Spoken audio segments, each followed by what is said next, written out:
Hey, welcome in, everybody. It is The Drive on a Tuesday morning. Greetings, salutations from the Finley Hyundai Studios. Drive Morning Show crew locked in, ready to go, delivering you what we think will be a very entertaining show. If you can stick around for all 2 hours, you're already at the office. You can pop on the live stream on our YouTube page. If you're out and about on the go, you got us in radio. If you're in the car, if not, you can take us wherever with the app, or you can always listen live on the fansportsnetwork.com. Devin, Dixon, Paul Ratliff, Tara Atkin, and off we go. And oh my goodness, normally we do the stupidest, we do the best thing we saw. Yeah. Normally it's the best thing we saw in sports in the last 24 hours. I cannot categorize this as the best thing. This might be the stupidest thing. That's where the stupid word was coming. It was into the front of the middle lobe this morning.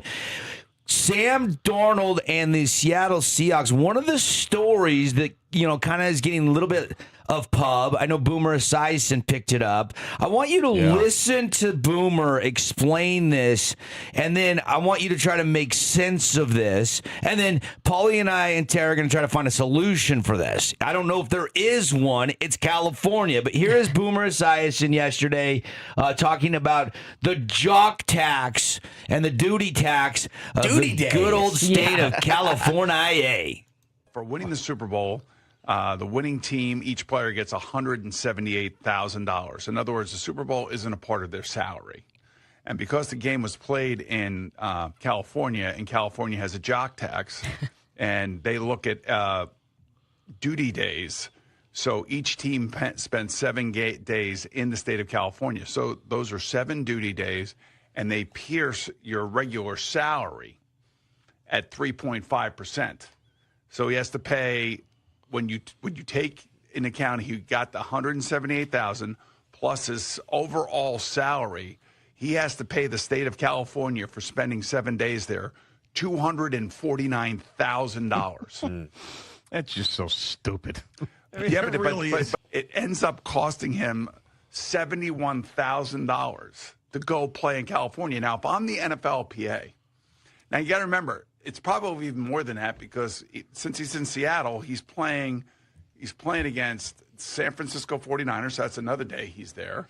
And he's playing against the LA Rams. That's another day he's there. So he's probably had like 9 or 10 duty days, or maybe even more than that, in the state of California. So if I'm the NFLPA, I'm like, hey, we're not playing any more Super Bowls in California. We're just not doing it. For winning the Yeah. That's ridiculous. Guess where the Super Bowl is this year?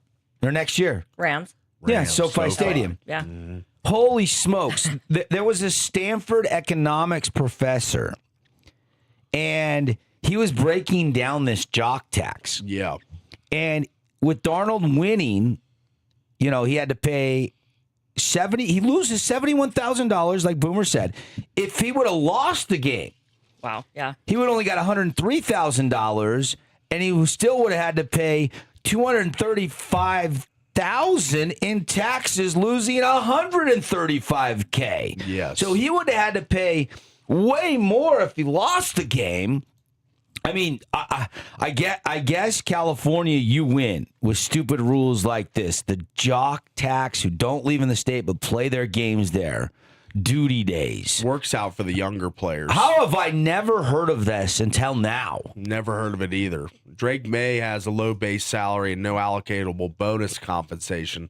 His bill was only $20,000. Whose? Drake May, because he's on a rookie contract. Ah. So he, some of the younger players going to avoid the heavier hits. They still have to pay, though. It's ridiculous. They got to pay, but I'm saying it's less than some of these. Yeah, but he still got 103 for winning, so he still got his check of $80,000 roughly. That's right. Yeah. Sam has to pay. He lost money. He lost money. $71,000 of money for playing in the Super Bowl that he has to pay the stupidest, dumbest state in America. Washington Post is reporting that even his additional $4 million incentive for winning the Super Bowl is subject to taxes as well, because he played the game in California. He better have a good accountant. Good accountant. There's got to be a loophole. This is ridiculous. Gotta be one. Yeah, this is horrible. Unbelievable. I know California has the highest income tax rate in the country. That's right. They need to play every Super Bowl in Vegas. No income tax. Right, exactly. That's right. Well, everybody's like, why is gas prices in Utah right now $2.69? I just was in California a week ago. Or $4.50 or something. Yeah, the cheapest grade $4.99 at the cheapest gas station, right? Usually it was anywhere between it was 5.5 was probably the most common number I seen. 5.49. Okay. Now, if you wanted to put, Primo or the mid-grade, Primo, you had to pay probably close to $6 or over. Okay. I mean, once this calculation has become public, Boomer Esiason, who was the '88 NFL MVP, he hosts the Boomer and Gio on WAFN, the original Fan. New York, right? You saw the thing that struck me there. He's asking the NFL Players Association to stop arranging and agreeing to play Super Bowls in California. Yeah. I don't think that's a bad idea. I think it's a great idea. If you're going to try to stick us with a jock tax, we're not helping your economy. And we're not helping your business owners and your local eateries and pubs and restaurants and hotel tax bill. And we're not helping you with this jock tax bill. This is ridiculous. Yeah, it is. I mean, for somebody that doesn't make, $71,000 a year, try to put your mind around a quarterback going to work in the Super Bowl. That's his job, is to play quarterback for the Seattle Seahawks, and he wins the game, and his salary is nicked for $71,000 in the minus. Yeah. That's a loss. Yeah. Now, does he need write-offs? Does he pay a lot in taxes? He's got a $100 million deal, right? So he not as big as others, but it's still a sizable contract, right? Yes. So, I mean, if I'm the NFLPA, and next year we play the Rams and the Seahawks too. That was Boomer's point. Is he's got to play those teams at home and home in conference in the NFC West division. So. Sure. So he's saying it's 8 or 9. So these high paid players, they're getting nicked. They're getting hurt. Big time. Yeah. I mean, and look, Sam will happily pay it this time around, but it is a very intriguing storyline going on, and it's another reason people can put into their, bow and arrow and why they don't like California. That's right. Yeah. And they're going to fix it. It looks like 2028. The year after LA, they're going to Atlanta, and 2029 reportedly is Vegas. Once again, Front Office Sports reporting that. So they're the front runner, quote unquote, to get the 2029 Super Bowl. No tax. California has a That's jock the dumbest tax. thing I've ever heard. Like, wait a minute. So what happens when people come in and work from overseas or another country, and they do business and they make a bunch of money in your state? Do they get taxed? Like, this is ridiculous. Like, are you tariffing other countries? What else is California doing we don't know about? You're going to launch a full-scale investigation. There's a reason Northern California wants to break away from Southern California. That's a real thing, by the way. It'll never happen, I don't think. But you do have, the farmers and the vineyards and all those people that are up in Northern California that don't think and act and dress alike to the people in L.A. and surrounding. Yeah. So, we'll see. But this is a story. This rule should not apply to the Super Bowl. If you want to nick them for one day during the regular season. But like the Super Bowl, really, where your normal salary doesn't kick in and you get extra money for playing in the big game? Well, they say legislation is being introduced in Congress, which would establish a 30-day threshold for every state to eliminate these duty days. Yeah. Yeah. No. You'll have a 30-day threshold. You could go stay up to 30 days. And not get taxed. Yeah. Yeah. But that legislation is in the preliminary phases, I'm saying. Yeah. Yeah. So for now, I think Sam Darnold's going to have to pay this big chunk. And look, it's after the Seahawks won the Super Bowl in San Francisco's building in California. The only reason you go to California is Disneyland. The NFL gives him the Super Bowl Lombardi trophy. He's going to be fine. Take that and stick it up your crack pipe, California. Put that in your crack pipe and smoke hit him where it hurts. I don't like California today. I don't either. Okay. I don't like California. I like to go visit California, and then I usually cannot wait to go get home. out, yeah. Like the beaches are great, the theme parks are great, Weather's the traffic, awesome. the weather is awesome. They Traffic's have some horrible. great golf courses. I'll give them that. They have some great golf courses. Let me play and then get the heck out of there. I don't know. There's a reason so many Californians have left the state of California. Yeah. But Disneyland's great. And it looked as if Kenneth Walker and Sam Darnold were enjoying the teacups together. Did you see that yesterday? No. I have this thing with the teacups. I don't ride them. Oh. Because as a young, little, impressionable 12, 13-year-old, got on the teacups with Uncle Jim. Okay. Bad Uncle Jim and idea. you. Uncle Jim said, "You ready for a ride of your life?" I said, "Okay, let's go, Uncle Jim." I didn't know that I was circular motion like that, twisting that teacup as hard as it would go, spinning that wheel. would have me puking in the garbage can after the teacups ride. Oh, So- that's unfortunate. Look at these guys. They're having a great time out there. Look at them. Just riding together. Super Bowl MVP and the King of Seattle. And there's these kids over there with their Mickey Mouse hats on that don't even know they're there. They're just like, it's a small world after all. Like, dude, they're not even twisting the thing. They're not. They're just having a chat. Yeah. They're enjoying it. They They're just won just- the Super Bowl. They're just enjoying their bromance. Okay, first of all, that is not a fun ride. No, it's not. Not if you don't spin it. It's fun if you spin it. Nobody is hardly like- spinning it except for the teenagers. Kids. Yeah, look at that blue one. It was flying. I mean, the worst ride ever. You will never get me on that ride again. What about the thing that the pirate ship that just goes back and forth? That's funner than the You think it teacups. is? Yeah. Oh, Okay. for sure. At least you don't get circular motion to puke mode. You're scarred from the teacup. Paulie, do you like things in life that make you go puke mode? There's a reel for you, buddy. Do you? No, answer the question. Do you like things in life that make you puke? No. Nobody No, does. not really. No. So, no, I do not like the teacups because I puked on the teacups. Okay. Not everyone's as I scarred can go by on the teacups. Guardians It's of a the fun- Galaxy till I'm blue in the face. I can rewrite it 20 times, won't puke. Screaming California, Credit Coaster, like I can go on any other the circular motion, just that spinning for like what? How long's the ride? 3 minutes? Yeah, not long. 3-4 With minutes. Uncle Jim just going, let's go faster! This is so much fun. No, it's not. I'm staggering over to the garbage can. Awful.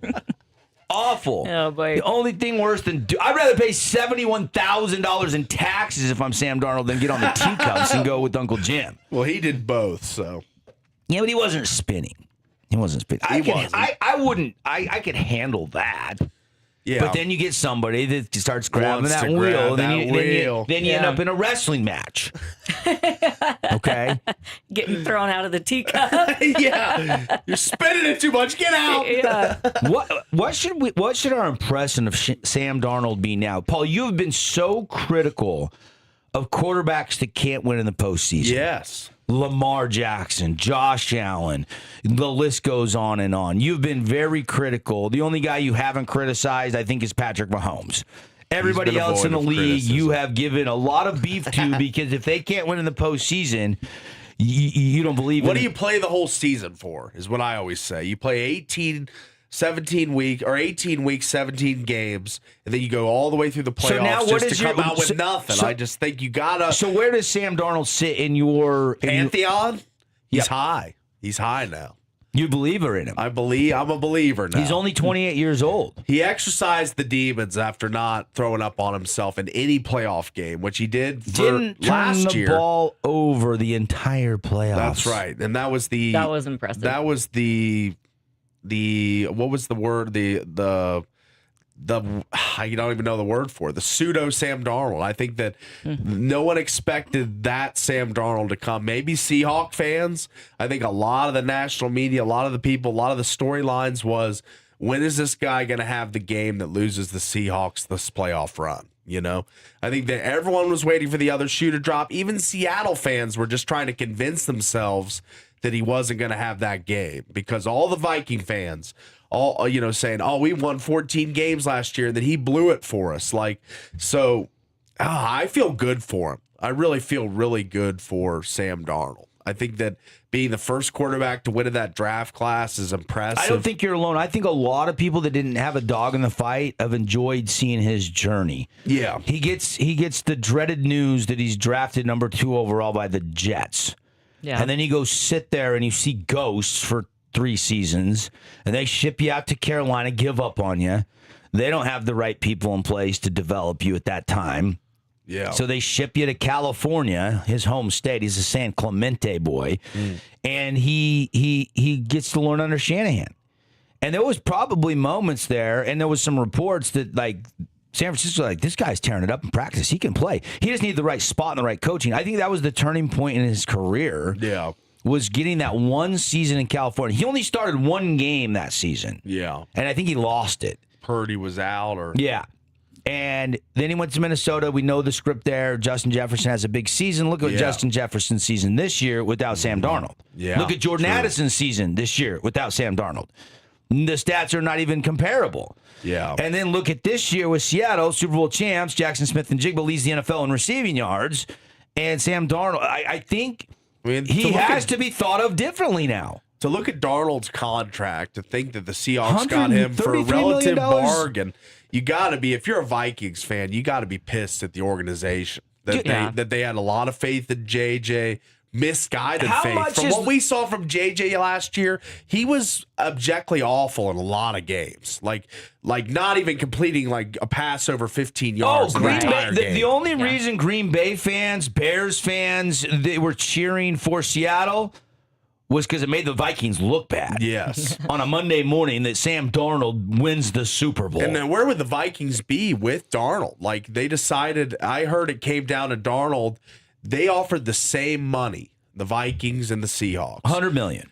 But Darnold saw that McCarthy was waiting in the wings, and he thought to himself, once I mess up, once I have 2 bad games in a row, his agent told him, you have 2 bad games in a row, this kid's coming in.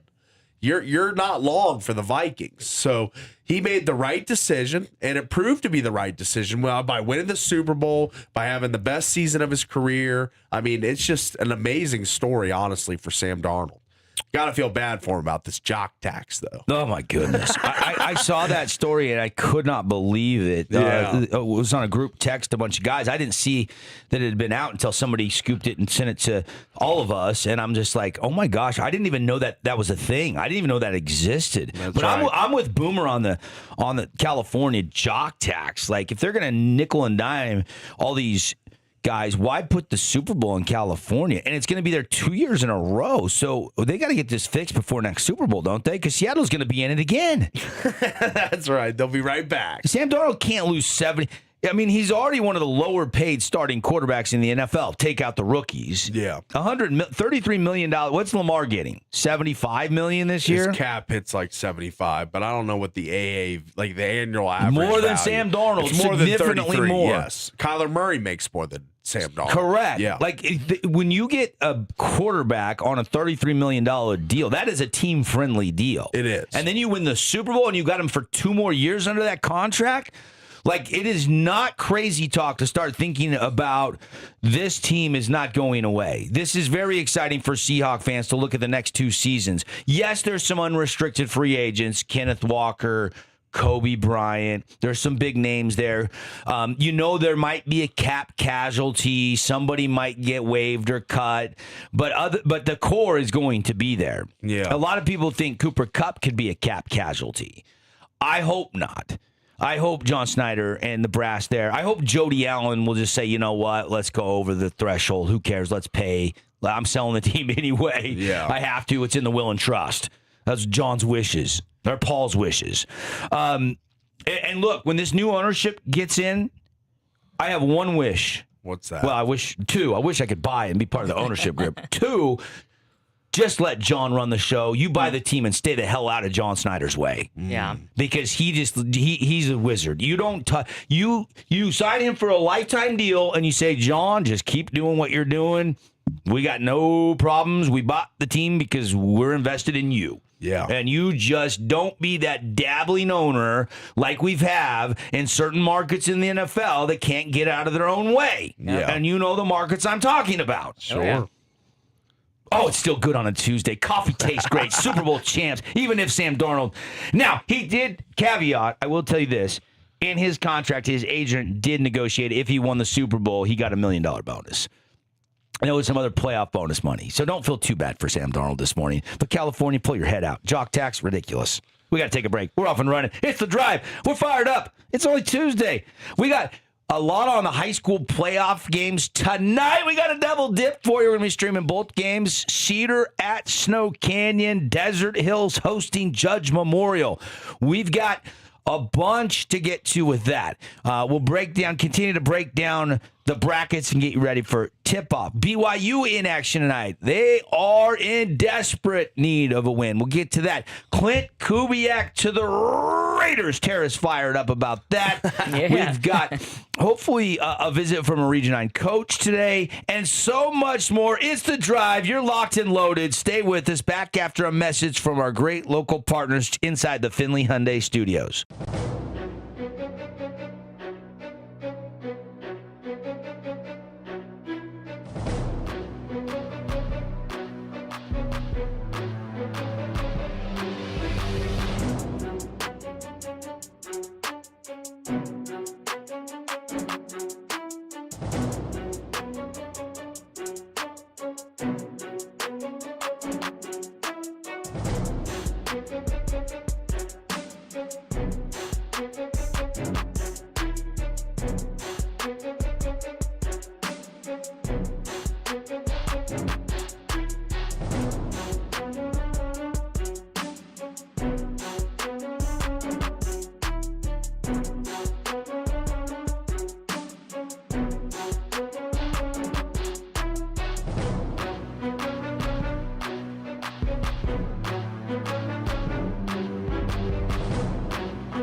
Welcome back, everybody. It is the Drive Show today, brought to you by Coral Canyon Golf Course. Coral Canyon Golf Course is fantastic. I couldn't sit around Sunday and wait for the Super Bowl, so I snuck out with my son, a couple friends, and we went and played Coral Canyon. Hadn't been out there since the Coral Canyon Amateur, the first of the year. Fantastic. I mean, Sunday was such a beautiful day, and I took my mind off the game, watched a little of the Waste Management on my phone while we were swinging and chasing a white golf ball around, and had a blast. Tee time's available right now. We're getting into the peak season. The weather is fantastic, and you can get your tee times by just picking up the phone, calling out there to our friends, 435-688-1700. You can also go to the website.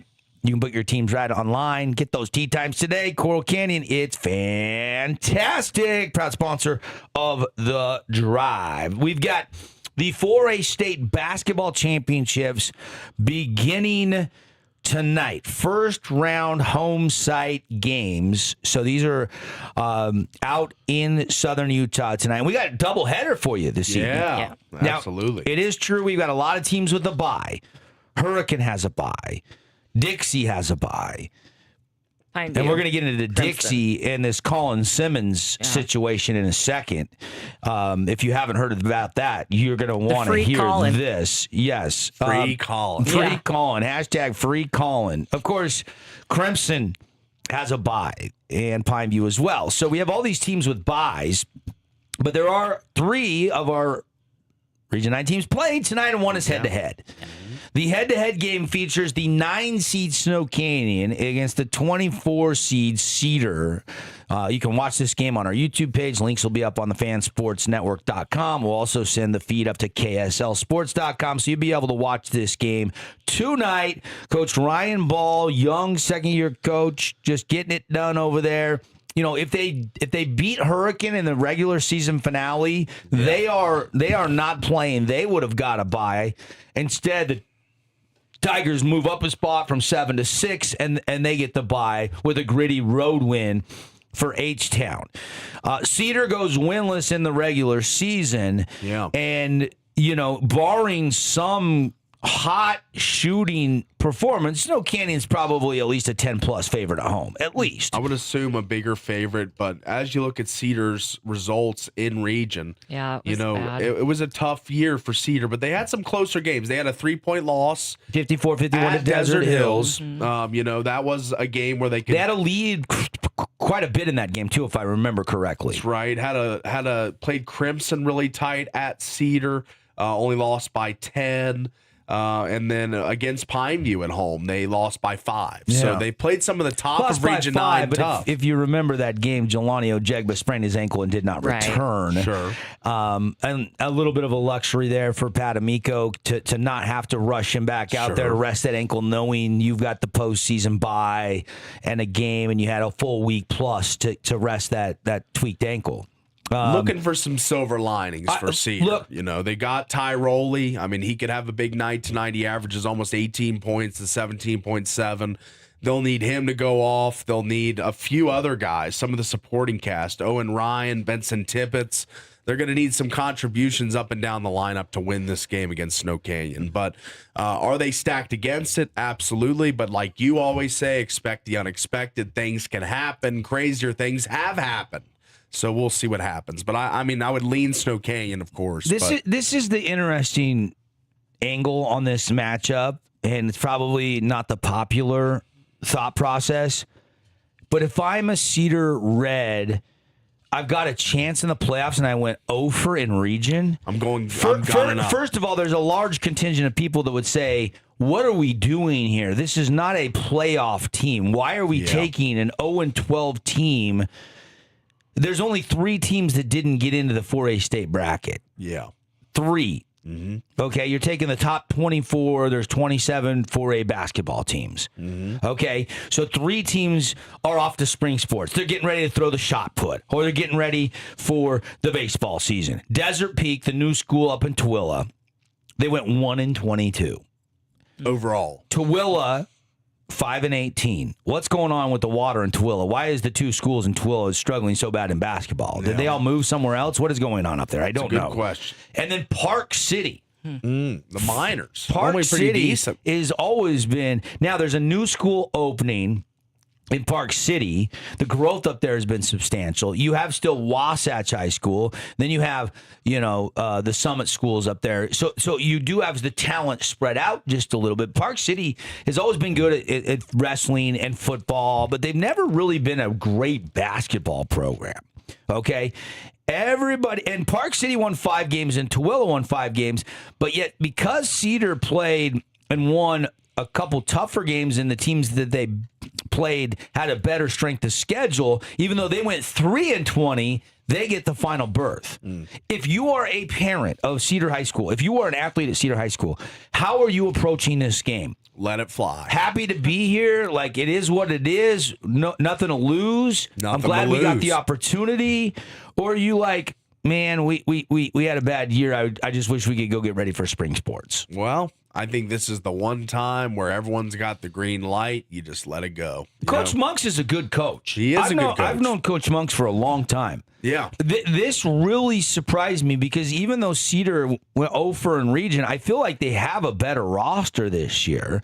That's right. And fundamentally, they're well coached. It's just the talent level is just not there. And I don't know. I don't know what in the locker room talk the last couple of practices have been like, but you have a chip in a chair. Nobody expects you to do anything, let alone win tonight or make a run. No, not a run, but maybe they got one game in them.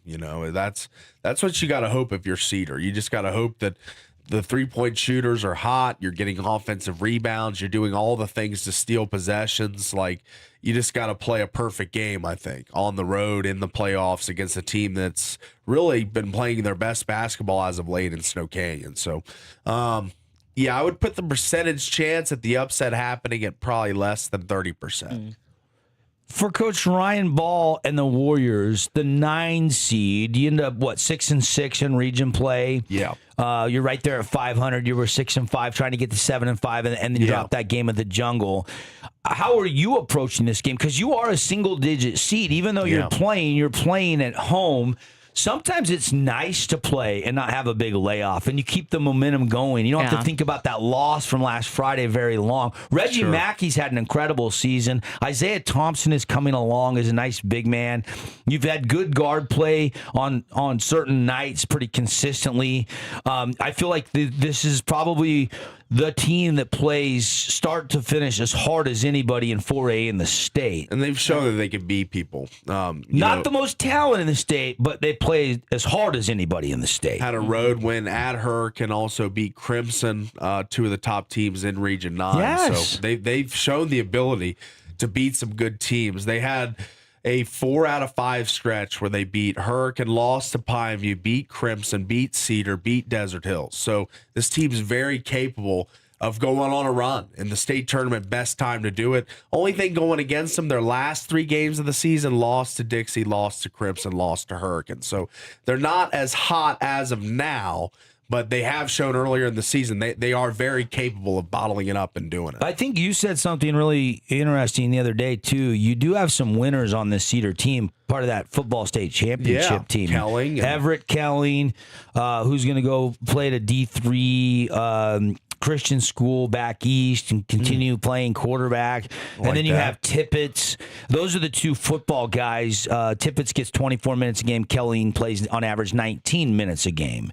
And so these guys are playing, 3 quarters or so almost, both of them. Sure. They're in the rotation. They're marquee guys. You got Tyroli, the senior, with 17.7 points, almost 18 points per game. He's a little sniper. I wonder, rebounding wise, on the road, field goal percentage, 3-point field goal percentage. Can you have that game that you have not been able to get in Region 9 where you just shoot it lights out? I thought somewhere along 12 games, Cedar would get red hot and they would find a way to scorch the nets and beat somebody. I was honestly really surprised that they couldn't break into the win column in region play. I mean, I didn't see that coming. I thought they were better than last year. I really did. And I think they are. I just think the wins and losses haven't been there. So Snow Canyon's looking at this going, okay, we've got them a couple times. We'll get them again. This is a great matchup for us. And Cedar's playing with house money, and they can play loose, and they can let it fly. That's right. And they have nothing to lose. I mean, this would be a huge upset. If the last team to sneak into the bracket wins in the first round on the road, that would be a surprise, and it's an inter-region game. Yeah. So that's the storyline tonight.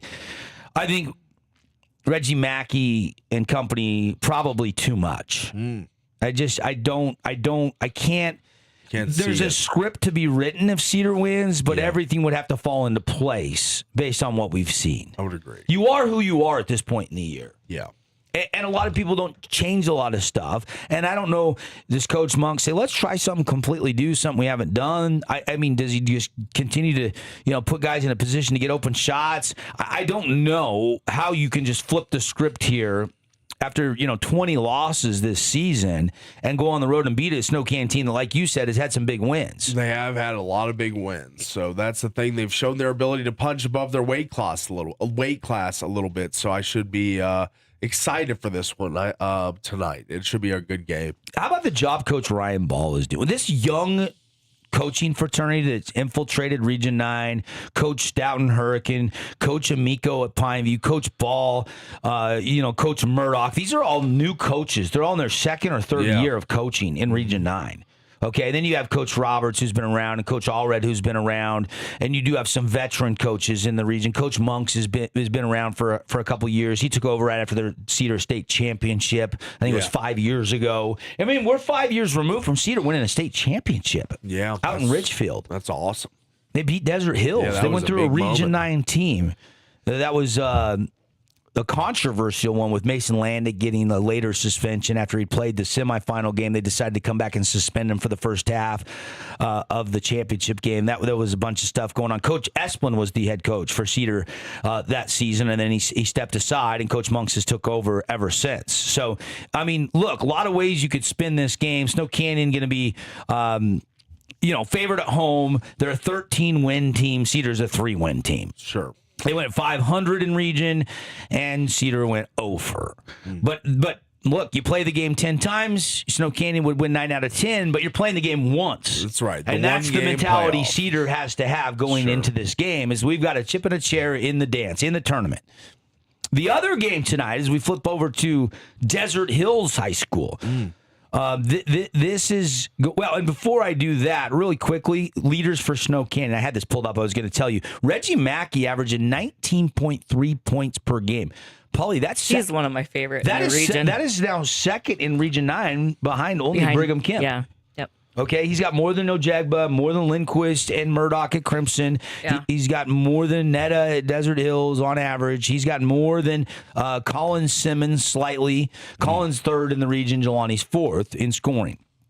So they better find a way to slow down Armac because he's not leaving the floor tonight. No. He'll play the whole game. And there's a couple other guys that have been bright surprises to final thought on Snow Canyon. I think Luke, 13 points a game, has been a pleasant surprise for Coach Ryan Ball. Played a nice game on last Friday night. Yep. Against the Tigers. And then, you got Olson, Kelch, Thompson, Warner, Hamlin. You just need two of those guys to give you 10. Yeah. And you got, or even throwing Thompson into that mix. And now all of a sudden with Armac, you've got 3-4 guys in double figures, and you're tough to beat because they play so hard defensively. Yeah, I think Snow Canyon wins this game tonight. So I know you're not. Yeah, it's going to be a good game. I think they do. Even though I'll probably work in that game. I mean, the Cedars up against it a little bit. 3-20, no wins in the region. It's going to be hard. Nobody's going to give him a chance. I think that is ammo for Coach Monk. I think it is. Bulletin board material, ability to motivate his guys by using the outside factors. So should be a good one. Now we can jump over to the other game. Desert Hills Thunder at home. Look, they beat Dixie last Wednesday. Yeah. And by beating Dixie, they held serve to a home game here. Yeah. If they lose to Dixie, they are on the road. Mm-hmm. They might even drop down 17, maybe 18. Now they're at home at the Thunderdome tonight. Saw something online. They're giving away first 200 students free shirts. They've got codes on the shirts to win up to $200 in cash prizes for the students. Wow. They're doing some cool stuff over there. Yeah. You don't get to do that on the road. No. So this is big for Desert Hills to be at home. But Judge Memorial has been kind of coming. They got a player eligible after the first semester, from what I understand. And since then, Judge has been playing a lot better basketball. Yeah, Judge 8-15 overall, 7-5 in their region. They've got some nice pieces. Abe and Ismail averages 17.3 points per game. How many games has he started? Senior guard, 22 games played. Okay, so that's not the kid. I don't think season. that's the kid. There's a few guys. There's 3 guys that average double figures for Judge Memorial. So they've got a couple scores. I'll tell you this now. You're probably doing this game, right? Yeah. The names on Judge Memorial, a little difficult. I'm seeing at least 3 or 4 names here that are kind of tough to pronounce, but a lot of guys that are really looks like they can fill it up. 3 guys. Geez, thank you for that warming note, Paulie. Did you? Hey, you're doing this game, right? Have you seen the roster? This is going to be a nightmare for you to pronounce the Judge Memorial Catholic basketball players. I'm going to listen back. I want to see how you do with some of these names. No, you're not. I will. Yeah, I always put in the prep work. The roster, Dom Soto, real difficult. That's really difficult. AJ Peak, tough name. Okay. Those are 2 of the easiest Amen ones. Ishmael, not hard. Okay. John Anderson, BYU. I mean, come on. That is like the most common American name ever. John You're Anderson. avoiding all the tough names. Munak King. That tough? That is somewhat Landon tough. Oluet. Kalu Ruat. Kai Flickinger. Abraham Vega. Not too many. Maybe just the leading scores and the top Dangabot. players. The names you'll be calling a lot are a little more Masir Mjodi. That one's tough. difficult. Masir, yeah. Masir. MBODJ. Yeah. That's a tricky That one. was the one I was going to struggle with. And Kalu Ruat or Root or however you say that. I would say Ruat. Ruat, okay. But I haven't called a Judge game. Yeah, me I neither, will be so going be an and experience for double you. checking the pronunciations with one of the Judge That's Memorial right. coaches in pregame. Don't you worry about me. All I'll right. be just Good, fine. good. I know how to prep a basketball game. It's not his first rodeo. It isn't. You're right. Yeah. Thank you for the warning, though. I Thank you wanted for the to heads let you up. know. Yeah, Just a little. Yeah, you're helping me out. Yeah. You're helping me out. This is a team, though, that should have all of Coach Allred's attention. Yeah. I mean, it's a Catholic private school, so they have open enrollment. They can get kids to come in that just want to play basketball. They're sanctioned still by the UHSAA, just like Juan Diego. They bumped up from 3A, just like a lot of our Region 9 teams. We've seen Judge Memorial in the postseason a lot of years. And this is a team that doesn't really score it that much. That's a little bit of a scary notion. You got travel down here from Salt Lake City, and you're only averaging 52 points a game. 52 points a game? And you're going to try to win. I will tell you this much. They better score more than 52 if they want to win this game tonight. They got 3 guys shooting over 50% from the field, though. So I think they do a lot of their action at the rim. I haven't seen them play a ton. Well, look, we don't consider Desert Hills one of the higher scoring teams in the region. So I think that's a good matchup for Desert Hills. It bodes well. And you could argue that bodes well for Juan Diego, too. Desert Hills only averages 53.8 points per game. Yeah. Okay, so it's not like they're scoring 62 a game like Crimson or Hurricane or Pineview. Yeah. So this could be, we might have our hands full trying to get the Holbrook Asphalt Big Score dessert tonight so everybody can get some free yogurt after the game. So we'll see. I've been very impressed with a couple of guys, but the number one question is Jack Openshaw going to clear concussion protocol tonight? He did not play last week at Crimson Friday night. Last Wednesday, which was 6 days ago, there was a huge collision at Dixie High School. He was concussed, had to leave the game, never returned, didn't play the next game, so clearly ruled a concussion. Yeah. The severity of that concussion, I'm not privy to. I don't know. And his availability tonight here at 7:44 this morning is still unknown. But look, I mean, I would love to be waking up this morning as Pat Amico, Tyler Roberts, Scott Murdoch, Coach Stout out in Hurricane and have the bye. Yeah. I mean, there is an argument to be made about, getting that playoff win and getting going. And this season has come at us. We keep saying the words, I feel like, we're in Hollywood, fast and furious. Yeah. But look, we started Thanksgiving time, and here it is, President's Day weekend. We pre-Thanksgiving, we had the tournament. Right, we had some games. A couple teams had games before Thanksgiving. The coach walk. Yeah, and now here we are pre-President's Day, and we're starting the playoffs. Okay? By Friday, everybody's playing. Yeah. Like, it's flying at us. Desert Hills hosting Judge tonight. Colton Andrus can slash. Brazel came in and played a lot of significant minutes. Jacobson started with no Jack Openshaw last Friday against Crimson. This is Netta Tawaifa, though, is the most athletic guy. I asked Ben if he thought he was first team all region. He said he's right there. He's going to be close. Like he's 12.5 points a game, but what you don't see is the rebounds, the assists. He's 2 steals a game. He blocks shots. He's over a block a game. Like he's got an all-around floor game. He's a really complete player, and he's uber athletic, and he's only getting better and better.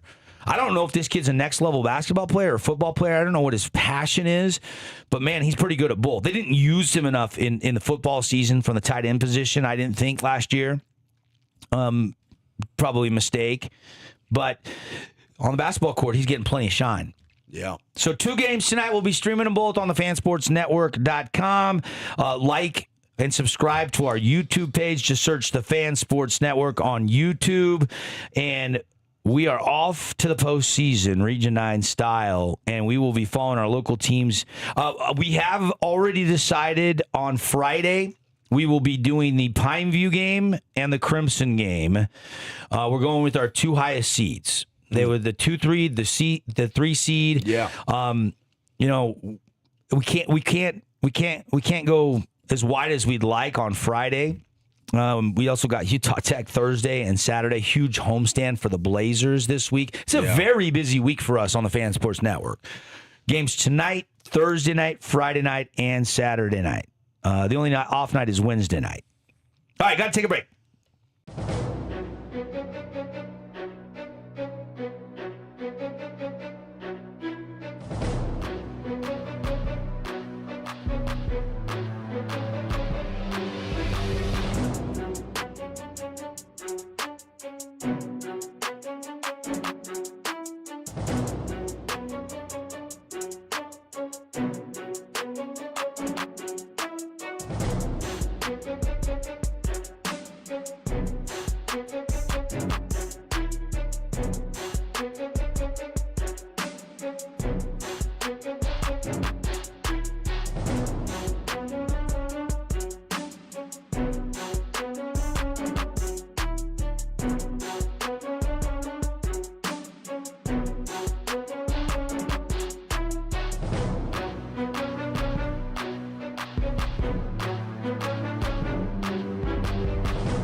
Hey, everybody, welcome back. It's The Drive. Oh, my goodness. We are rocking the airwaves. Show today brought to you by Zag. Protect it better. Get screen protectors that come with a lifetime warranty.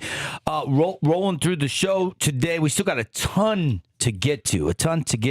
I wanted to kick it over to Paulie a little bit because Paulie has been on a weight loss journey with our friends at Sota Weight Loss. Paulie, tell our listeners how they can do what you're doing and get involved. That's right. Everybody's tired of starting over every January. I know I am. At Sota Weight Loss, they do things completely different, and people are loving it. They teach you how to let go of the weight and keep it all for a lifetime with no shots, zero drugs, and no lifetime prescriptions. Just real food and personal one-on-one guidance from actual licensed nutritionists and habits that actually stick. So for me, it's been a life changer because I'm one of those people that have started over every January, a resolution type guy, but this is one that I'm staying with and keeping with. So it's been really good for me. And right now they do 2 transformations for the price of one because getting healthy is way more fun when you do it with a friend or significant other.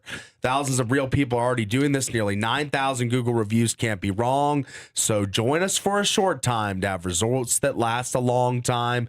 Call 866-800-SOTA, S-O-T-A, or visit sotaweightloss.com. That's S-O-T-A weightloss.com. Love it. sotaweightloss.com. Weigh-ins every Friday. Paulie keeping us up to date on how things are going, and you can get started as well. Go to the website, hit them up on the phone, and get results. Let's be honest with ourselves. Everybody's got, myself included, everybody's got a few pounds that we could let go of. That's right. Absolutely. Yep. Good stuff. Winding down hour one. Any final thoughts on the games and the bracket, Paulie? I think this is a tough draw for Cedar. Obviously, they got to go to Snow Canyon. They didn't win a region game, and I actually think this is a really intriguing first round matchup between Judge and Desert Hills. And I don't know that Provo is excited to see either of those two teams early in the state tournament. The overall number one seed. Yeah. Bad draw for the 1 seed, I think. But by the way, the big question mark for Desert Hills is Jack Openshaw going to play or not? He's been in concussion protocol. Is he close or is he still going to be ruled out tonight? Sources telling me he's still in that protocol. So unless something changes between now and game time, and we are game day today, Jack could not and probably won't be available tonight. So that's a big loss for Desert Hills, and other guys are going to have to step up. Yeah, it's a big blow. That is a bummer. And it's a senior season, man. Yeah, senior season. And look, you know you got to win it so you can hope he's good by Friday, because you do get those 3 more days. If I'm hearing he's really close, so that does bode well if they win that he could play Friday. That's right. Could get out of that protocol. So maybe a little extra motivation for his teammates, like do it for Jack. It's Jack's senior year. You got some other seniors on that team that don't want the season to end. This will not be easy, though. That guy that got eligible is the guy that you and I were talking about how to say his last name, Massier Mimbaji. So, we'll see. We'll see what he brings Judge Memorial tonight. Looks like he averages about 15.6 per game in limited games he's played, so he's pretty good. Yep, real good. All right, hour one of the books. Are you entertained? Well, if not, stay tuned, because we're going to fire it up even more so when we come back.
Hey, welcome back, everybody. It is The Drive. Woo-hoo! On a Tuesday morning. Oh, my goodness. 2 days removed from the Seattle Seahawks winning the Super Bowl. My coffee tastes really good again this morning. Yeah.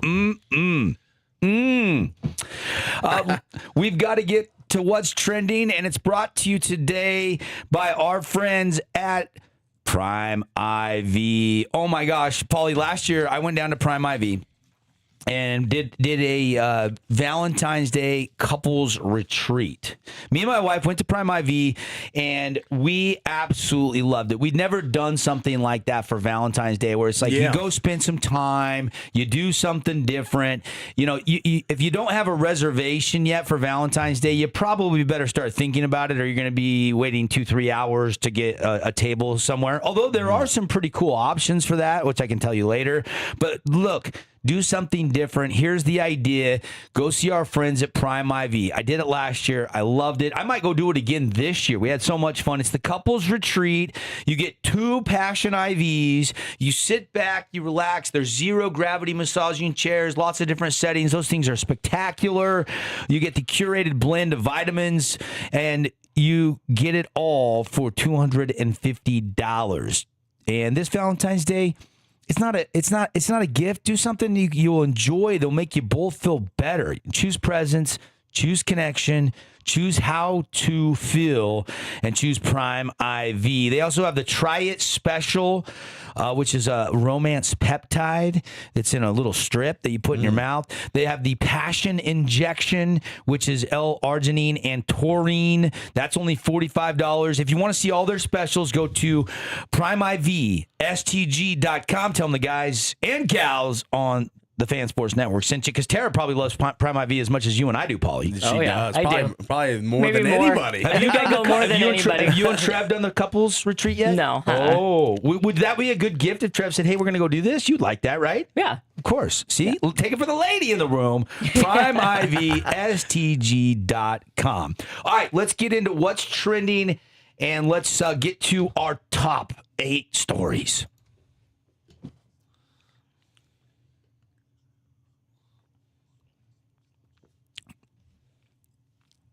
Okay, I got to start with this because I was supposed to play this last Friday. I failed. Here we are 3 days later, 3 shows later.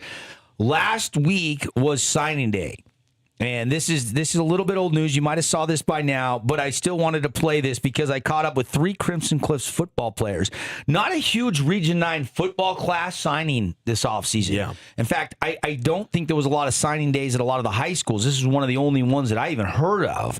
But here is me chatting with 3 state champs, 3 Mustangs that were part of 2 state championships back-to-back. Obviously came up short this last year. But you get a little clip from each of them, and they're going to tell you where they're deciding to play next-level college football.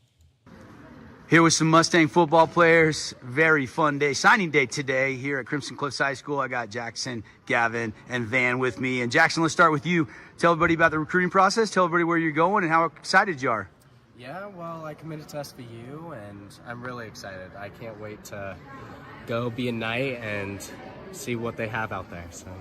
I've heard it's a pretty campus. Did you get a chance to go take a visit? Yeah, I went out there. They gave me a tour. It's really pretty, really green, and it's in the middle of nowhere, but the people are great there. So, any wait. NIL money in Buena Vista? I don't think so, but a lot of scholarship opportunities, and I should be getting a 4 right there. So. I love it, man. Go tear it up. Parents excited? Or they got their Sky Miles credit cards ready to go? Yeah, they're excited. They will pull up to a couple games, and my mom knows all the deals, so she'll get out there pretty good. There you go, because you won't play any games on the west side of the country. Yeah, no, their conference is all on the south or the east. So. And they want you for slot receiver? Yeah, they want me for slot. I might have to work my way up, but that shouldn't be a problem. So. Love it. Congrats, Jackson. Yeah, thank you.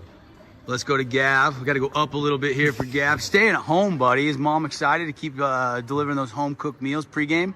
Oh, it's going to be fun. Everyone's excited. They're all like, we can actually come and watch your games and actually enjoy having family here. Was it an easy decision to choose Utah Tech, or was there other schools you were thinking about? It was such an easy decision. I love the coaching staff. I love the culture that they're building, and just everything is going in the right direction for Utah Tech. They're just getting those players in and just need to finish developing. It made it a lot easier, especially staying home. What'd they tell you throughout the recruiting process? I mean, they got you on an off-season plan already. You got a weight you're at and you want to be at, ready for fall football coming up later this year? Yeah, I am working with Utah Tech, and it is definitely interesting going from high school to college. Love it. Congrats, Gav. Who's most excited? Your mom, your dad, somebody else? Probably me. Probably I you. can't wait. That's not a wrong answer. Congrats, man. He's staying at Utah Tech. And then the 3rd Mustang signing today, making official. You can see on the chest, T-Bird Nation getting the moving van daily. What's up, buddy? Not much. Just signed today. Excited for it. Were you shaking? Were you pumped? Yeah, I was a little nervous. You know, it's always nervous talking in front of all these people, and just it's a big step in my life. So yeah, excited for it. Cedar City, not too far but home, but you're moving out of the house. Tell me about your recruiting process. Was it T-Birds all the way, or did you have some other options? So I had some other options. I was talking to UNC, Northern Colorado, and it was just kind of here and there between them. But then I kind of landed on closer to home. And Delane, the head coach at SUU, we were talking about a mission, and he seemed to be on board with the mission. So excited for that, and excited for Coach Delane to meet Coach Delane after 2 years. Yeah, so you're going to head out on the mission after you graduate, and then you'll come back and play. So you're not going to see the field for a while. Yeah. Monday P days, how many push-ups you going to do? As many as I can. Hey, congratulations, man. They've got a strong run game. You saw that firsthand the last couple of years. Oh, yeah. They got a strong run game. I'm excited to be a part of that RB group, and just super hyped to be there with some of my other, like Parker Andrus and Rand Sawyer and those guys. Just excited to see them, play with them. Congrats, buddy. Van Daly going to SUU. Mr. Gavin Ibsen going to Utah Tech, and Jackson Holt to Southern Virginia. Guys, best of luck, and congrats on a great high school career. Thank you. There you go. I failed miserably, Paulie. How come? I taped that last Thursday. Oh, that's right. Or was it last Wednesday? And I sent it to you guys and said, hey, I got this clip, and then we never played it on the show. So better late than never. I agree with that. What do you think about, I mean, obviously Buena Vista, Southern Virginia for Jackson Hole. I mean, he had a huge start to the year because Britton Phillips was hurt, and he caught everything. He did. Shifty little slot receiver. Yeah, good player. I think he can go out there and push for a starting job as a freshman in the slot. He's got some wiggle. And then Gavin's big, dude. Yeah, he looked like a big fella from. Gav's It's been a big. while since I'd seen him since football, and wearing the pads, kind of gives more size to you as it is. But he's a big fella without the pads on. You know, he's going to help Utah Tech in the trenches. And then Van Daly, running back, they get another Region 9 running back. They recruited Rand Sawyer last year, and now they recruit Van Daly this year. And Van, low center of gravity, bounces off tackles faster than you think. This kid can pack some weight on, and he can be a brick house. So I did text Delane Fitzgerald last week and say, Van Daly, congrats. And he says, we really like him. So I said, overall, how'd you like your class? And he said, we feel really good about it. Do you have some areas that we still need to shore up? There are going to be some question marks.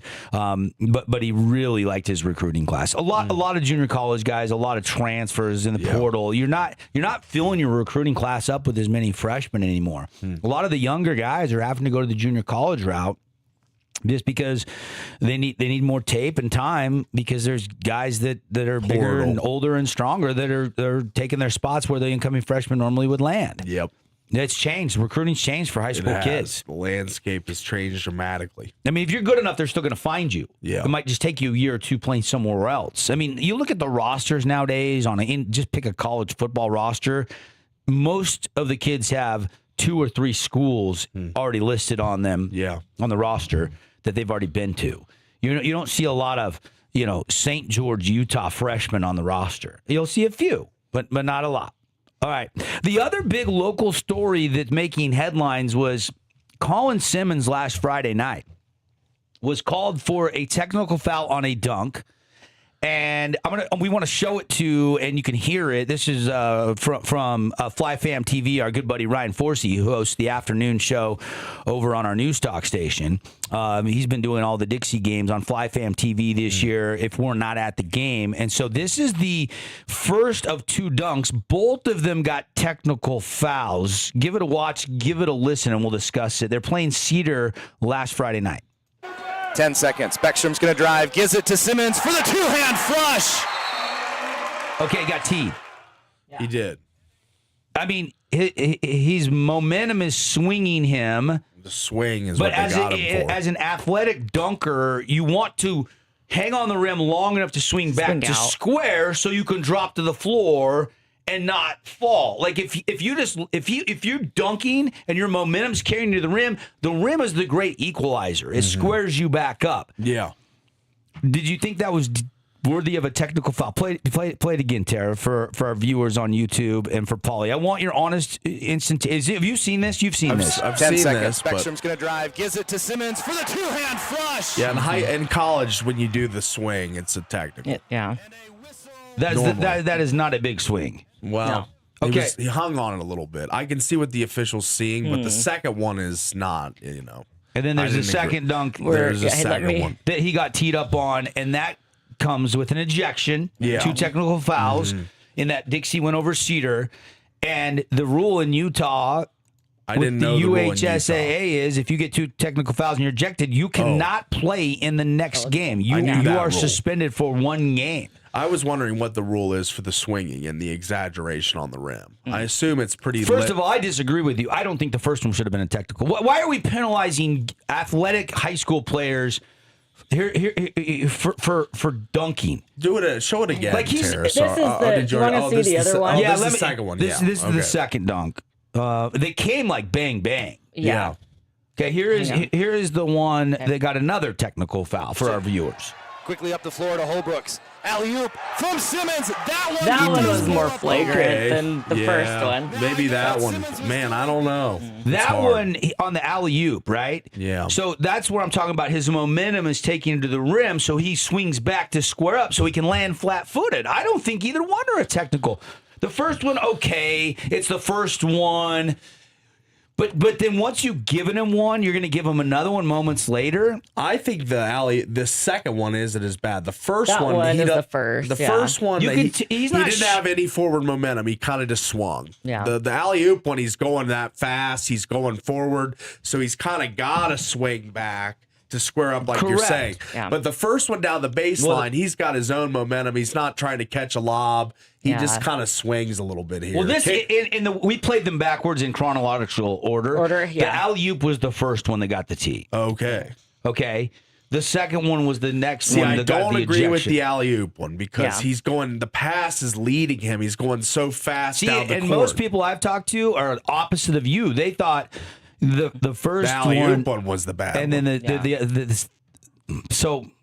Look, here's what I'm hearing right now. There should have been one called. I think there should have been one called. That's it. 2 is rough. Yeah. To miss a game for dunks, I don't think you could come to that in a state playoff game. I think that maybe you should have swallowed the whistle on the second one, if I'm the official there. Give him one and tell him, all right, we know you're the best athlete on the floor. You're showing everyone, but hey, the second one, we're going to call it. And they did. I thought they should have swallowed their whistle if a suspension's at stake. Paulie, the UHSAA, Dixie has appealed this, and the state agrees with you. Colin Simmons has been cleared, and he will be allowed to play. That's right. That's good. This news coming from St. George News' Eric Gould. He was telling us that he talked to Coach Roberts, I think, late last night, and they have won the appeal. And so the state is siding with us. Okay, 1, sure, but 2... No, not worthy of ejection. Certainly not worthy of a suspension. No malice. He wasn't pointing to the crowd. He wasn't thumping a double bird. He wasn't fist bumping like, look at me. I mean, I felt like those are 2 pretty common dunks. I didn't think either one should be a technical foul, but I'm with you. If you're going to tee one, certainly you don't tee the second one and eject him and know that the playoffs are coming. You have to have a little. And look, I think you give him one to show him, hey, come on, let's. But keep you could it under tell control. on the second one, which was the first one we played the baseline, that he did. His momentum's coming in. He's kind of starting to kind of kick his knees up, and he kind of stops. Right. He's like, oh, I got to. I'm not going to do anything crazy. Yeah. Like I'm with you. One, hey. But I agree. They freed him. They freed Colin. Yeah. We're hearing that Colin Simmons will be allowed to. That would have been catastrophic for the leading Flyers. scorer, leading rebounder, like a lot of blocks, like statistical category stat sheet stuffer. Like you cannot not have him for a playoff game. Yep. So Colin Simmons got appealed. will be playing. Those dunks. If you want to go watch them again, Tara, where did you find those? Who posted those online? No, it was from our Region 9. Oh, the thread. Mm-hmm. Okay, we don't. They're not on Twitter anywhere. Gotcha. You can go back to our YouTube page and watch it. There you go. Just scroll backwards. Yeah, just go backwards. Sorry. We do have to continue on with our top 8 at 8. Brought to you this morning by our friends at Prime IV, Valentine's Couples Retreat, just $250. Check out all their Valentine's specials, PrimeIVSTG.com. Jazz earned their 17th win of the season last night, matching their win total from the entire season last year. They were playing on the road against the Miami Heat. This is their final opponent. They were wrapping up a 5-game road trip, going all back east through that NBA trade deadline, and the Jazz continue to experiment in with the lineup and the rotation. Jaren Jackson with Nurkic and Markkanen, that is a big front court. And Jackson, for the second game, scored 22 points again for the Jazz, and he and Markkanen and a center, that causes some problems for opponents. Size issues, mismatches. So Will Hardy said this last night, we need to let Jaren and Lowry develop a lot of that familiarity. They're doing that. We and I need to pay attention. We can learn a lot from them. They'll show us things that maybe we haven't thought of, and their skill sets can play off of each other. We're going to learn more as we continue to grow about how those two guys are guarded when they're in the same space. So Will Hardy is taking mental notes, watching, and trying to figure out maybe some wrinkles with the offense that can really maximize the talents of a Jaren Jackson and a Lowry Markkanen on the court at the same time. Now, whether Nurkic is the long-term starter or it's Walker Kessler when he gets back healthy, you got Ace Bailey, Keontae George. Now, Keontae did not play. He had an ankle sprain from back on Saturday, and the Jazz still matched their win total from last year. But it was Filipowski off the bench with 16 and 11. Yeah. Sensabaugh had 14. So you got guys like Filipowski, Sensabaugh, Collier had the 22 assists a week ago. Yeah, Vince Williams Jr., John Conchar, Cody Williams. You know, this rotation is shuffled now after the trade deadline. And, you know, you're not looking to fill a spot. You're looking at who can raise their defensive level, who can be more efficient, who are the best matchups on the court at the same time, and who helps us ultimately win more games. So the pressure is on the coaching staff a little bit. The front office has made moves. And now Will Hardy's got to figure out the best usage of those moves. I would agree. And I was ecstatic. I've been wanting to trade for so long on draft day. It never came 2 years in a row. And we finally make a big move.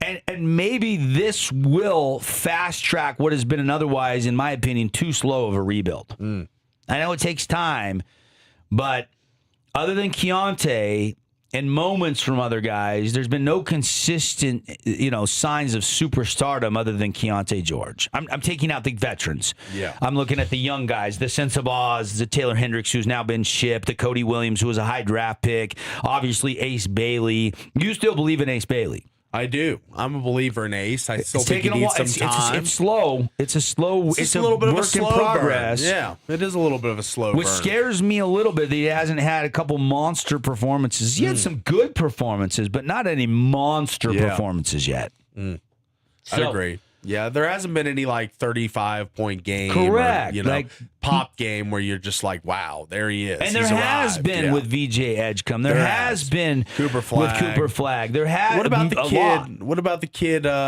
Harper's kid? Ron Harper's kid. Has he done anything really? I haven't really kept up with him as much. Look up his stats. I couldn't tell you his stats off the top of my head. I've seen Edgecombe have that big game. I've seen Cooper Flagg, but the Harper went 2 overall. I wonder how he's doing in San Antonio. But I'll look.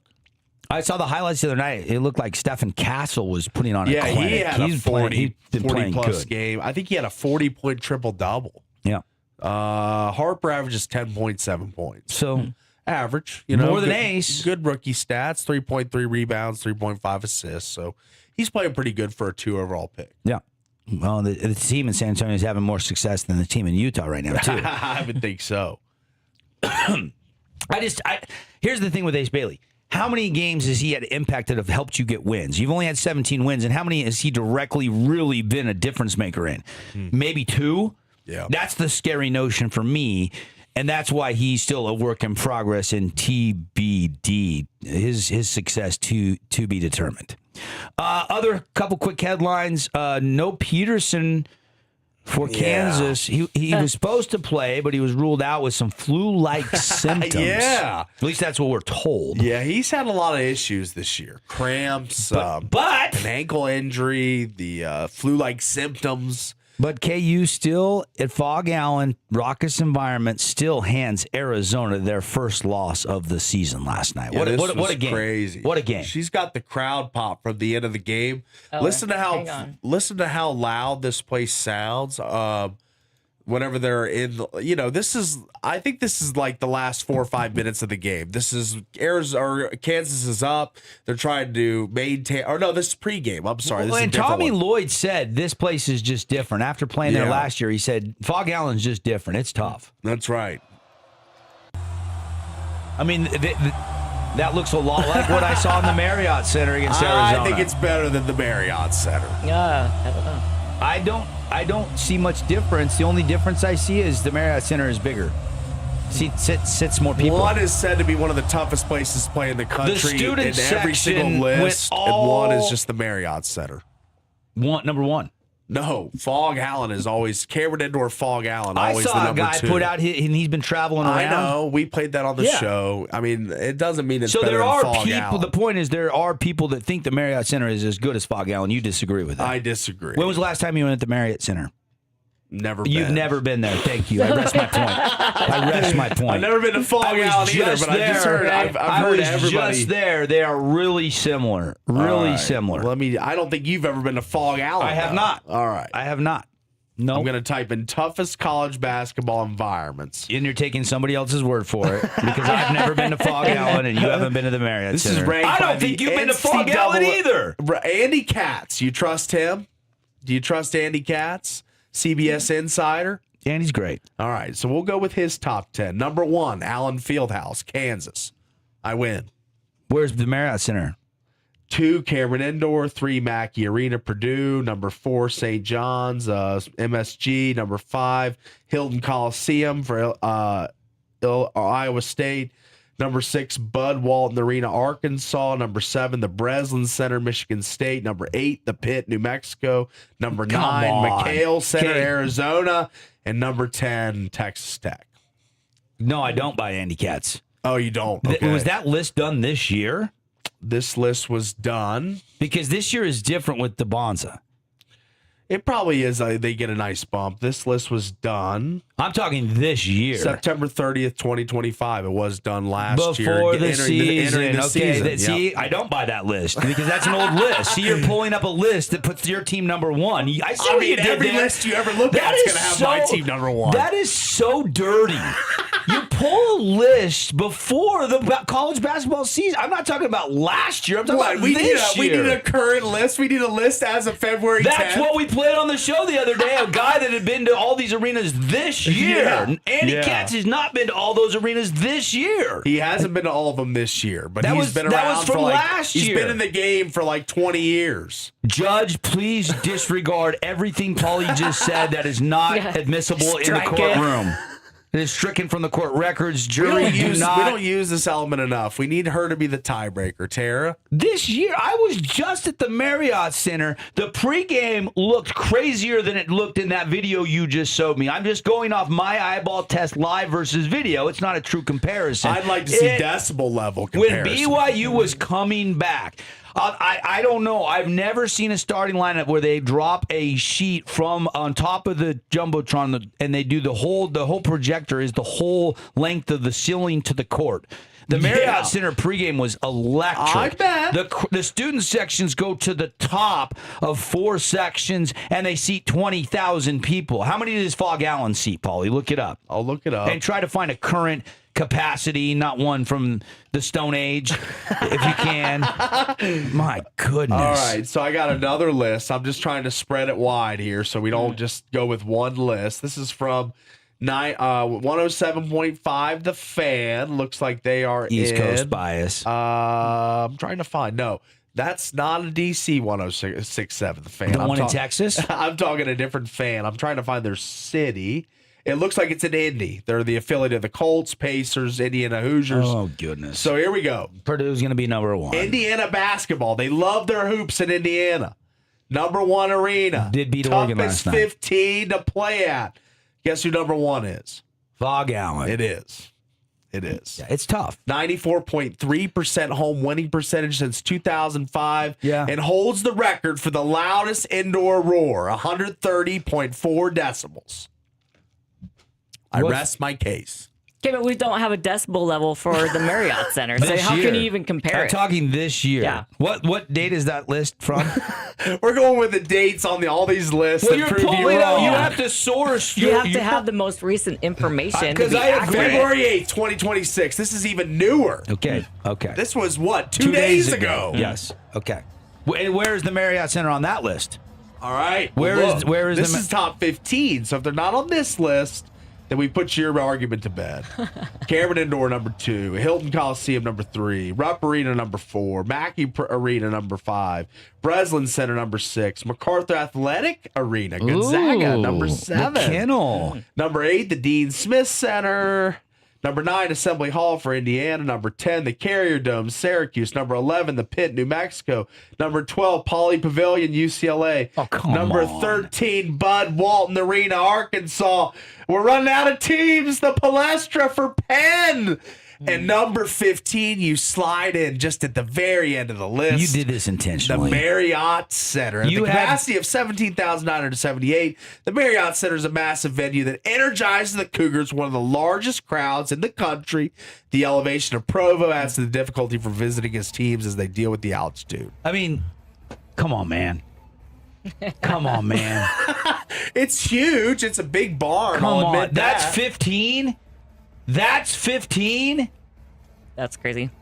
This is the same guy that made the list, was in the student section of Oak State with a chance. He's from Indiana. He is an objective observer. I'm joking. I'm joking. That's your top 8 today. We got to take a break. We'll calm Paulie down. We'll be right back.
we have any sound or anything?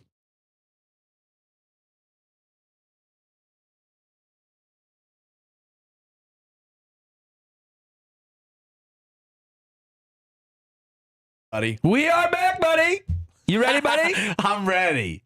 We are back. We are back. We are live in the Finley Hyundai Studios. Show today brought to you by our friends at Wilkinson's TDS. We have some great sponsors and Game Day Men's Health. It's the month of love, and if you're looking for something to help with the sexual performance, they got you covered. They're doing a 50% off this month on the Revolutionary P-Shot. Look them up, Game Day Men's Health, and go check it out. Devin, Paulie, Tara rolling through, and we have a new coach of the Las Vegas Raiders. And it's Seahawks OC Clint Kubiak. I am torn on this. In one token, I'm excited for the Raiders. Yeah. Because they got a Super Bowl winning coordinator. Mm-hmm. Yeah. On the other hand, I'm bummed because Seattle's going to have to try to replace him. And the Raiders have made it official. Kubiak kind of broke the news after the Super Bowl, confirming it. And the Raiders officially announced him on Monday. They're giving him a 5-year contract, according to Adam Schefter. And the team posted a video Monday evening of Kubiak and his family arriving in Vegas, being greeted by Raiders general manager John Spytek. I think I've found that video on Twitter. The press conference is scheduled for this afternoon, so we'll get some sound clips from Kubiak officially introduced for probably tomorrow morning on the show. Yeah, we could go the introduction video, but this was one that they caught him at the airport or like shortly after the Super Bowl. He gifted his entire team a very different gift, I feel like, for a coach, and especially a young guy to give all these veterans this as a present. But this was pretty cool from Clint Kubiak. What's up, guys? We're here with Clint Kubiak at Super Bowl opening night. I want to just start with your faith and the importance of your faith in Jesus in your life. Yeah, this is my favorite question of the night. I'm glad I got to talk to you guys. I've learned from many chaplains that I get to be around different teams that your identity is not in your job. Our identity is in Christ. And when I learned that, and I spent more time in the Word from all the mentors I had in coaching that, helped me get into Bible studies and read the Word every day, it just, it took a really heavy load off.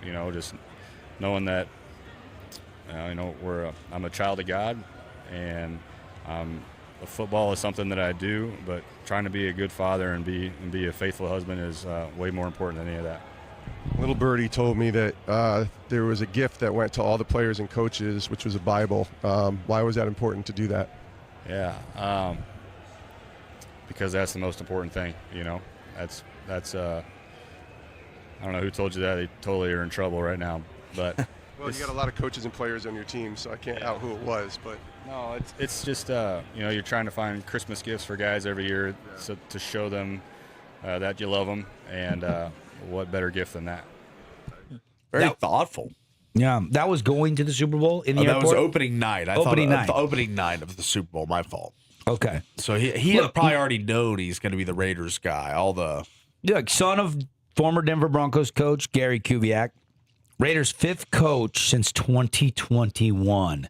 They're going through a coach's season, folks.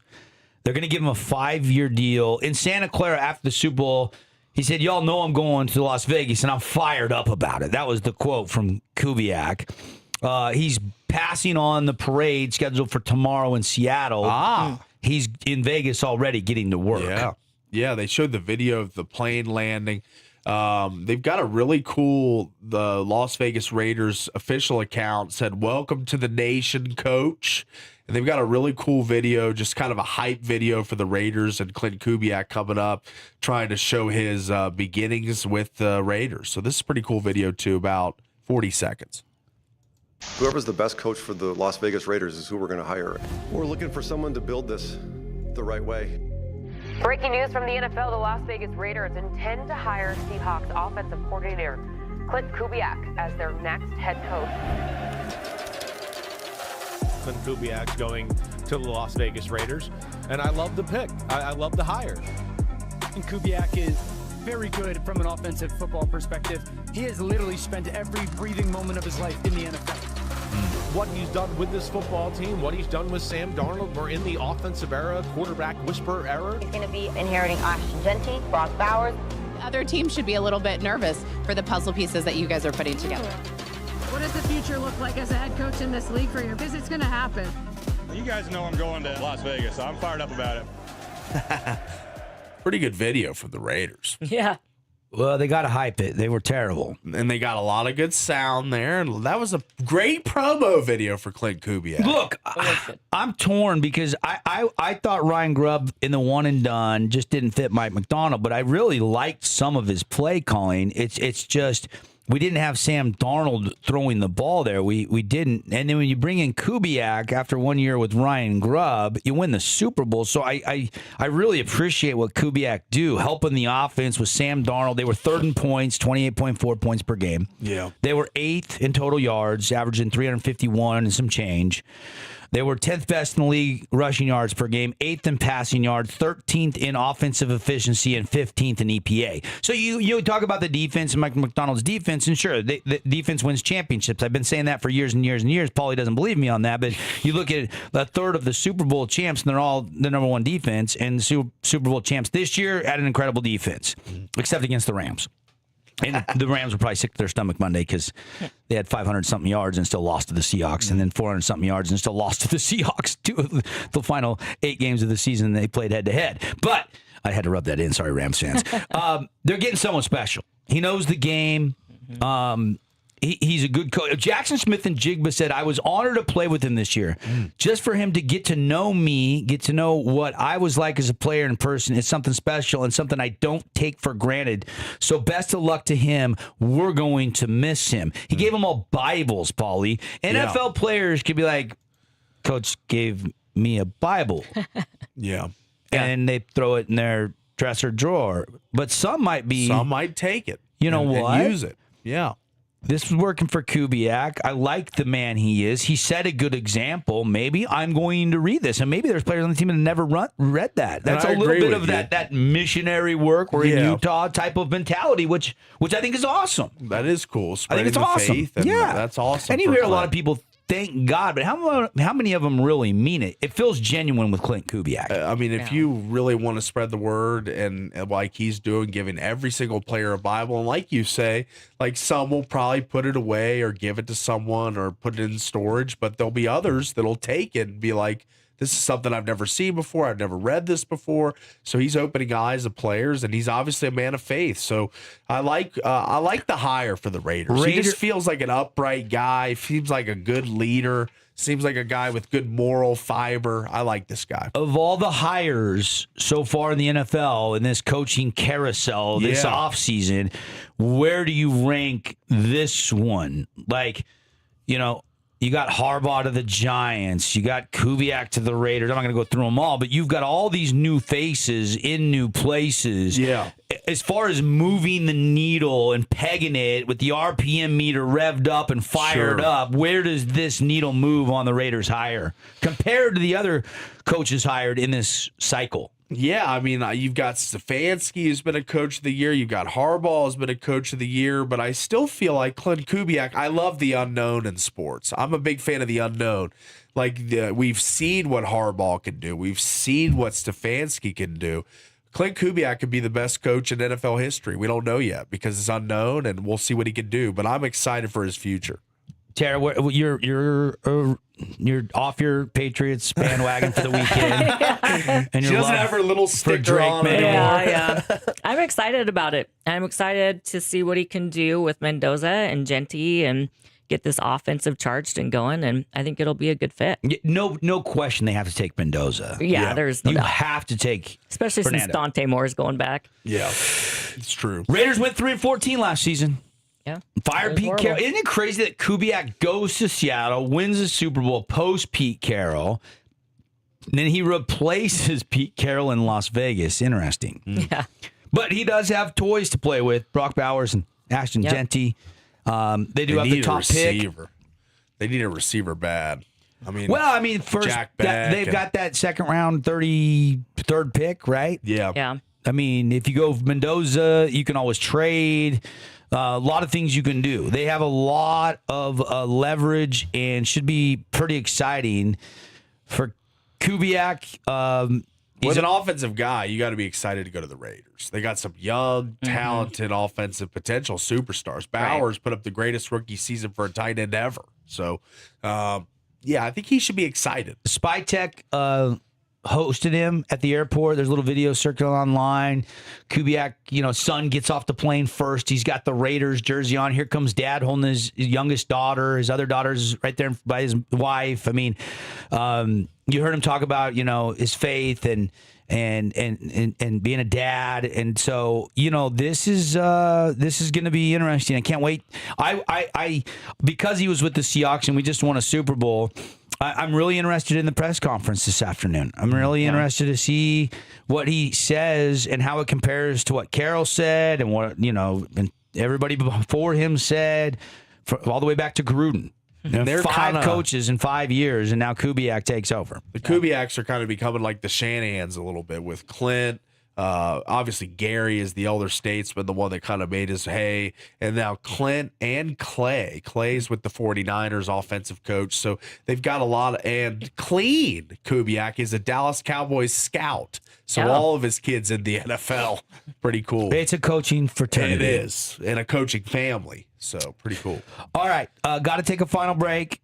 We'll come back. We'll get you ready for the day in sports. Some final thoughts on the 2 high school playoff games with local teams playing in them, and maybe even a thought or two looking ahead to a big week for Utah Tech men's basketball. And a reminder that John Judkin's Coaches Show tonight right here on the Fan Sports Network. We'll have Juddy on later in the week, either Thursday or Friday, because this is a big homestand for Tech with UVU coming in on Thursday night. We do have a couple select tickets to give away. I think we have 2 or 3 pair of tickets to give away. Yeah. Do also want to mention that if you want to win Jazz tickets for the 12th, it's the 10th. So Thursday night, if you're going to be up north or you want to go up and watch the Jazz and see what Jaren Jackson looks like, we do have a contest going on our social media. If you go to the Fan Instagram page, which is just at the Fan SN, you can like it, tag a friend, and you're entered into the drawing. We'll announce the winner tomorrow morning on the program. So good luck. Go like and share it and get in that contest to win Jazz tickets as well. We will have a couple of tickets to give away for Utah Tech tomorrow and then more on Thursday on a game day. And lots of excitement there. So we'll wrap up the show when we come back. Final segment. We finish off a good Tuesday in a big, big way. Don't touch that dial.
we're back, everybody. It is the Drive show today, as always, brought to you by Zag Coral Canyon Golf Course. Get out and play.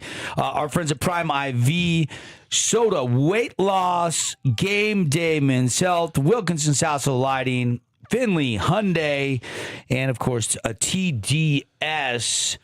We are always having fun here on the show. Devin, Polly, Tara, final segment for us. A couple of final thoughts on the 2 high school playoff basketball games. Crazy to think that on a Tuesday, February the 10th, we are talking about the season potentially on the line. Either Cedar or Snow Canyon will be out. The season will be over. They're off to spring sports tonight. Yeah. And then Judge Memorial Catholic coming down to take on Desert Hills tonight. Winner will get Provo on the road on Friday. Yeah. And Desert Hills is hoping to win for Jack Openshaw because it looks like he's still not cleared to play tonight from what we're hearing, unless that changes throughout the day. But maybe he's really close and could return after a few more days of rest. And obviously, he's a senior. You know he wants to play for the Thunder and Coach Allred. So hashtag do it for Jack. I like that. We need a hashtag started. This is not going to be an easy game for Desert Hills tonight. This 16-17 seed, I think this should be, though, one of the most competitive first-round games based on the seeding alone. I would agree. Plus, the late season addition to Judge Memorial's roster should help them tonight as well. So. Yep. We'll have doubleheader tonight presented by the Boulevard. We'll have Cedar at Snow Canyon on the live stream. You can watch it. Link will be up on our website. You can watch it on the fansportsnetwork.com. You'll link over to our YouTube page, or you can just go to YouTube, search the Fan Sports Network, and you'll find it under the live tab or videos tab.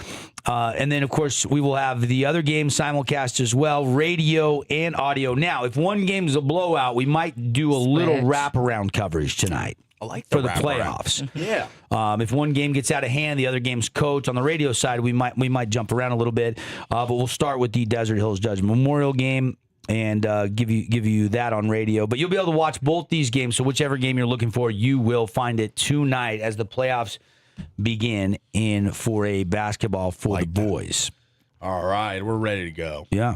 We're ready to go. We're spreading out. I'm excited. Divide and conquering, as they say. Yep. The girls will play tomorrow night. Yeah. So the boys' first round games tonight. Tomorrow night we've got a couple games as well. A lot of teams in that top of that RPI all have byes, so we won't see a lot of teams till the weekend. But Hurricanes girls will play tomorrow at 7 at Tooele. That'll be a game, and then Crimson will go to Skyview tomorrow at 7. Those are some of, and Cedar will host Park City tomorrow at 7. So the girls tomorrow night. We got 3 Region 9 teams, boys playing tonight. 1 head-to-head, Cedar at Snow Canyon, Desert Hills Judge Memorial, and then those 3 girls games tomorrow. Winners move on. Losers, get ready for your spring sports season. Utah Tech. Boy, this is a big homestand this week, Paul. Yeah, it is. I'm fired up. UVU Thursday, Cal BAP on Saturday. Hashtag Pack the Burns. Yes. Let's go. Rod Zundel will join us tomorrow on the program. Like that. Preview the week. Juddy, I'm hoping for Thursday or Friday on the program. I know Friday for a fact we will have baseball coach Chris Fatenauer drop by the program. Because they kick off their season Friday. Yeah. In California. They got their road trip to start the season. They play 10 days down in California. They'll be gone a week and a half playing 10 games. Sure. There's supposed to be a little bit of rain down there over at the front end of the week, so hopefully we can get all those games in. We know it's going to be pretty nice, probably no rain in St. George. Usually they open up the season at home at Brucehurst Field. This year they start their first 10 on the road. But was chatting with Coach Fate a little bit yesterday. He's really excited about his club. Skip says, we've got some depth pitching. We really like our roster. We've had a really good fall camp. He's fired up. They had a lot better season last year. Made a little bit of a noise and a run in the conference tournament. Yeah, they did. Beat Grand Canyon last year, if I remember. Lost a heartbreaker in extra innings where they just ran out of arms. Yeah. But this year they've got a little more depth in that area. Yeah, that's right. So BYU at Baylor tonight. Rob Wright goes back to his old stomping grounds. Yeah. I actually had it's probably too late, but we had a funny clip from Scott Drew talking about how Rob Wright signed a contract and then backed out. But he was kind of bitter. Yeah. I think I got the exact quote. There was no. Obviously, it's hard anytime people leave your program, but that happens more and more. You prefer it to be not after they sign a contract with you, but it is what it is. Scott Drew on Rob Wright's return to Waco. And they've dropped to 22 in the latest polls. They dropped from they were 16 last week. Yeah. This week they're 22 after more tough losses. They lose this game, they're out. Yeah. Of the top 25. Well, I mean, the Big 12 with Kansas, Arizona, Iowa State, all in the top 10. Well, Kansas is 11, but they just beat number 1 Arizona last night. They're going to move up. Kansas was 9 in the AP. And 11 in the coaches. Yeah. And so that's Kansas at Ames to take on Iowa State on Saturday. Ooh, Hilton Magic. One of the tougher places to play, right, buddy? Marriott Center, Hilton Coliseum, and Fog Allen. Mm-hmm. All 3 tough environments. Sure. Polly pulling last year's stories to try to Andy Katz from September. I better see a reel of that little back and forth between Holy me and him. smokes. I got to relive that. Last year, September 30th, he timestamped that. We're in January of 2026. But that would have been the start of the season, September 2025. Yeah, it would played have any just been games preseason. yet. Preseason based of this on last basketball year season. without AJ DeBonza. All right. Okay. We're less than 5. Hey, look, we are less than 5 weeks away from bracketology. Oh man, 5 best times of the year. Oh baby, and you know we are fired up. We got a lot of fun things planned for you again during March Madness. Paulie, rate the show. Oh, good one today. 9.5. Tara, rate the show. 9.5. Oh, wow, she agreed with me. We need an Olympic 10 tomorrow. We'll see you then. Have a great Tuesday, everybody.